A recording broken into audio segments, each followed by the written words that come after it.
Titans issue number 8. That's right, folks. This is the first Titans comic books to come out after the events of Beast World, which literally just ended, and it feels like we're like decades removed from it.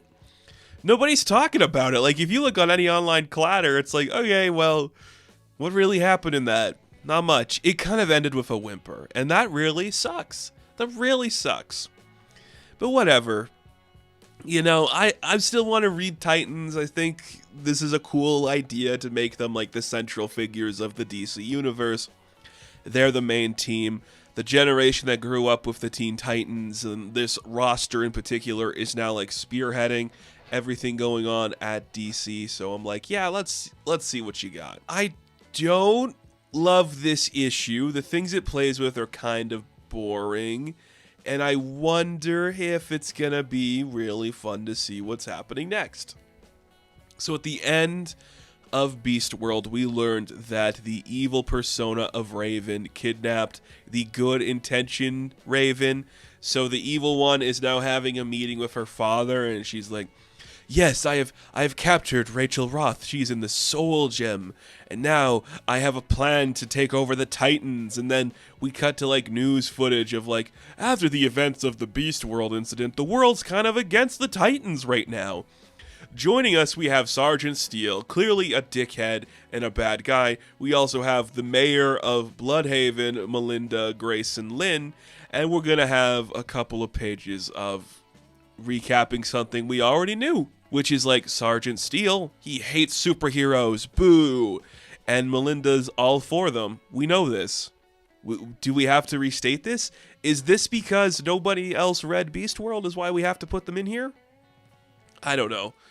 It's very interesting. They do reference the events that are taking place in the Wonder Woman book, which I guess is kind of cool. I don't know. It's just so nothing. And we see that it's like Garfield and Vic that are watching the news footage. And Vic's like, we can put something else on. Like, we could literally watch anything. I can stream anything. But Garfield wants to live with his defeat. It's Raven who actually turns off the TV after Sergeant Steele's getting a little, like, angry. She's like, you shouldn't be watching that.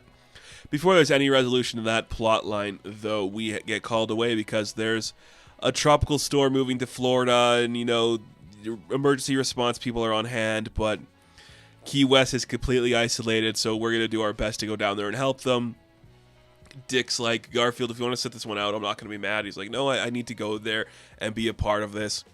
So this is where they also unveil the new T-Jet, which is the Titans jet that they're going to use because, let's see, half of them can fly, one of them can run really fast. I guess the only one that truly needs the jet would be Dick.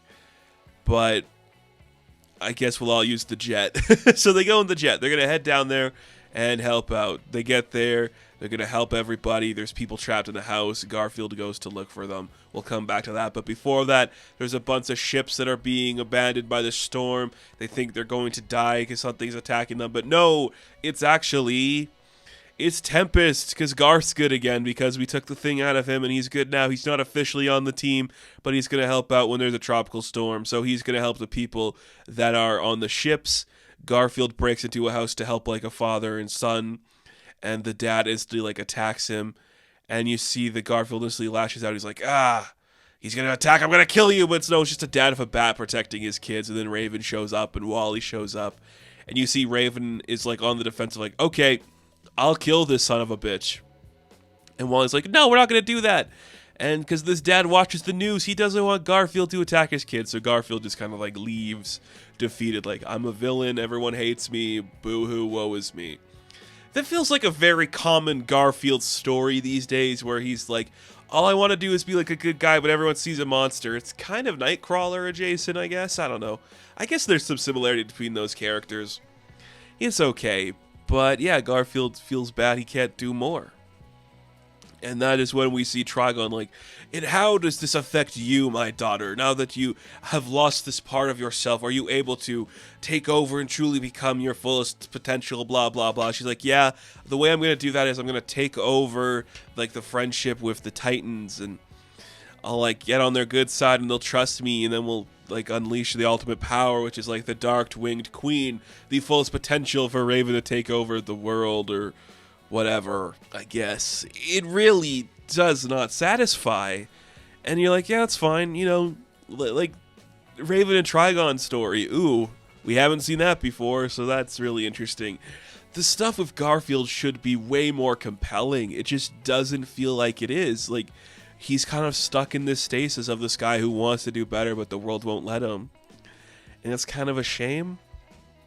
But I guess just like the sad clown that can never truly be his happiest because the world will never accept him is perfect for the Beast Boy character.